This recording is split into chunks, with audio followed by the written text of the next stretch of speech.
to you, then seek not occasion against them. Verily, God is great, God is high.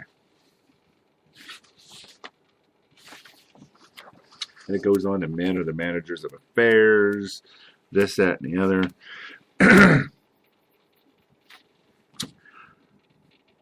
Men are the protractors and maintainers of women, because the law has given the one more strength than the other. See, that's what it comes down to. It just comes down to fucking balls. It comes down to, I can kick your ass so I can rule you. That's all it is. And because they support them from their means, even though they took their dowry, they're supporting them from their means. Therefore, the righteous women are devoutly obedient and guard in the husband's absence what Allah would have them guard. As to those women on whom part you fear disloyalty and ill conduct, admonish them, first, next, refuse to share their beds, and last, beat them, lightly. It's in parentheses. Beat them lightly. It's all right. Don't worry about it. It's going to put her in a better fucking mood.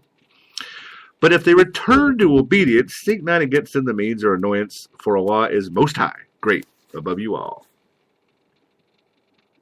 The one thing that I want to bring out here, too, is we hear about this shit all the time over there about the circumcision. How they love to cut women's fucking clits out. And I don't understand, if God made the clit, why the fuck would they want to cut something out that is of God? Evidently, you can't touch the face. But you can manipulate, you can, mutilate the genitals all you want. Because that's evil down there. And I think I kind of understand, because I have had some evil pussy in the past. So, I mean, I can see where they can think that's some evil shit. Female genital mutilation. This procedure is generally performed with or without anesthesia by a traditional circumciser, a cutter. Usually an older woman, this is not a fucking doctor, who also acts as the local midwife or dea in Egypt. It is also conducted inside the girl's family's home. It may also be performed by the local male barber. Swear to God, that's what it says. Who assumes the role of health worker in some areas and carries out male and female circumcision. Medical personnel are usually not involved, although a large percentage of female, we'll just call it FGM, female genital mutilation procedures in Egypt, Sudan, and Kenya are carried out by health professionals, and in Egypt, most are performed by physicians, however, in people's homes. But you don't need a physician. You can get the local barber to cut men's hair, and in between, shaves, he'll come over and cut your daughter's clit out. When traditional circumcisers perform the procedure, non-sterile cutting devices are likely to be used, including knives, razors, scissors, cut glass, sharpened rocks, and fingernails. Cauterization is used in parts of Ethiopia, however. A nurse in Uganda, quoted in 2007 in the Lancet magazine there, said a circumciser would use one knife to cut up to 30 girls at a time. With type 3, the wound may be sutured with a surgical thread or held closed with agave or acura thorns. Depending upon the... oh, man, I don't even have one and it hurts. That just sounds like it fucking hurts. On the involvement of healthcare professionals, any of the procedures may be conducted with a local or general anesthetic, or with neither. Doesn't matter, whatever the cutter prefers, I guess. The most recent data for Egypt, where medical personnel often carry out the procedure, showed that in 60% of cases, a local anesthetic was used.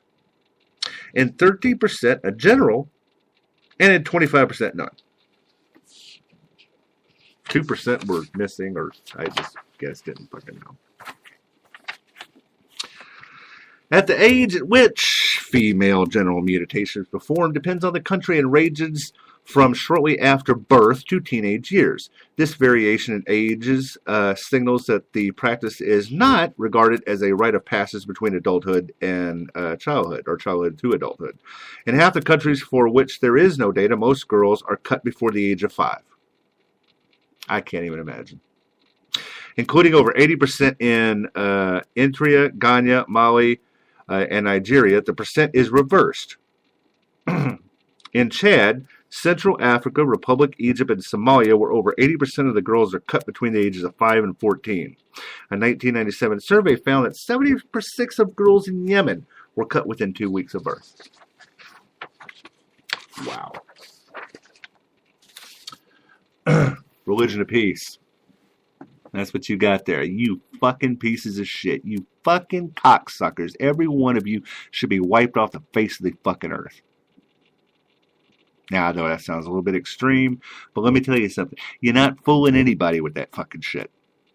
You're not fooling everything with being, the 7-Eleven worker that is the nice guy. You're not fucking fooling anybody. Because when you're going home at night, you're beating your fucking wife. That's what you're doing. Why? Because she was watching fucking Oprah or some shit. Oh, you fucking cocksuckers. I'm sorry, I get off on shit every now and then, and that's my prerogative. But I tell you what, I get so fucking aggravated at the absolute atrocities by, so many religions on women. I think it's just unbelievable, that you Christians and Jewish and fucking Muslims and every other one have such contempt for something that brings life and beauty into this earth. You're a bunch of fucking cocksuckers. You really are. Every one of you.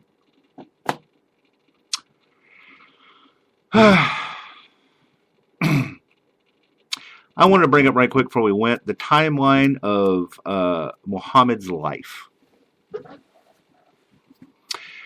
In 570, he was born in Mecca. At 576, he was orphaned upon the death of his mother. In 595, that's 25 years later, he marries Khadijah, older, wealthy widow. In 610, he reports first revelations from an angel at age 40. Now listen to this timeline. 619, his uncle dies. At 622, immigrates from Mecca to Medina, the Hijra.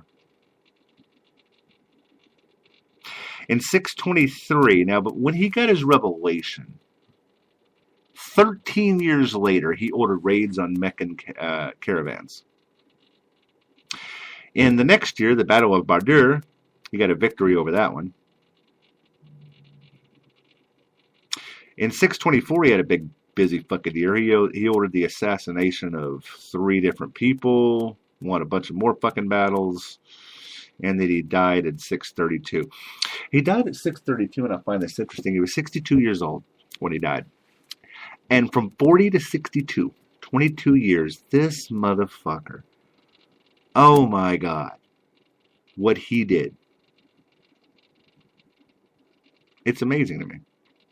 I mean, this guy is a narcissist, a fucking pedophile, a mass murderer, a terrorist, a misogynist, a leecher of people, a cult leader, a madman, a fucking rapist, a torturer, an assassin, and a looter.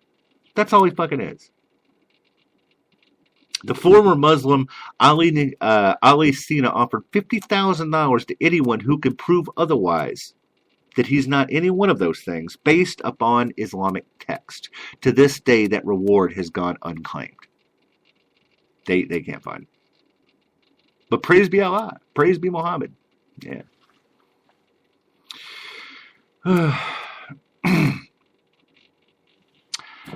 And I'll end with this. I might go into origins slightly, but I'll try to end with this one. What if a man you knew began telling people that God was routinely speaking to him, and only him, and that the revelations he claimed to be receiving were mostly about him and his relative importance to all of the people? Say, for example, I guess, that this self-proclaimed prophet insisted that God had declared him to be the perfect example for mankind. See, I think of my buddy Dan. What? Okay, buddy. Have you fucking committed? God had declared to him that he was a perfect example for mankind, and that others were therefore to accord him with special privilege, unwavering obedience, wealth, earthly desires, including all of the slaves and women that his lust could handle. Such figures still, to this day, arise from time to time. Some of the more dramatic dynamic managed to develop a small group of followers. So taken with their leader's self-assurance, these people just fall into him. You know, Manson, Jim Jones. They get so taken in with this guy, they get such something from him that they willingly offer up their children to him for marriage or even kill on his behalf if requested. To this day, we still have these fucking people. We are still that fucked up. I mean, would it really validate the message of any such cult leader if his followers did successfully kill and seize the property of anyone who dared disagree? What if they gradually expanded their power and numbers in such fashion that eventually there were enough to be recognized as a major world religion? Now, this is your buddy that's done this. Would that make the cult leader's claims about himself true? I mean, if he started preaching this shit, a bunch of people started catching on. Next thing you know, it forms and forms and forms. And within 20 years, it's a major world religion. Would it still mean that cult leader's claims about himself are true? No. Would it really change the fact that what they believe ultimately sprang from the imagination of a fucking narcissist? In 610, an Arab salesman with a commanding personality attracted a small cult of credulous fanatics by claiming to be a prophet. Through his revelations were self and occasionally contradicting, he was successful in manipulating his followers with promises of heavenly reward and threat of divine wrath. The God heard only by him told them to lie and steal for him, to give their children to him for sexual pleasure, and eventually to gruesomely murder his detractors. Now, that's the story of Muhammad.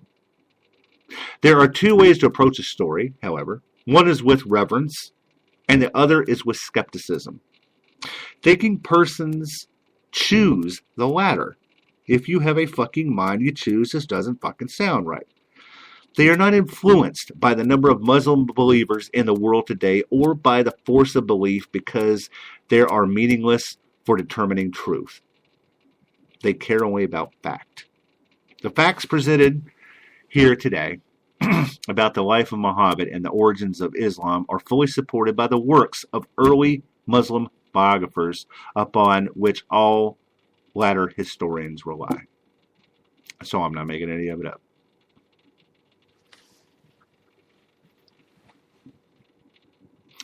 I mean, it's amazing to me. It's fucking amazing to me that people are so gullible and it catches on and it goes. I mean, I'll give you an example.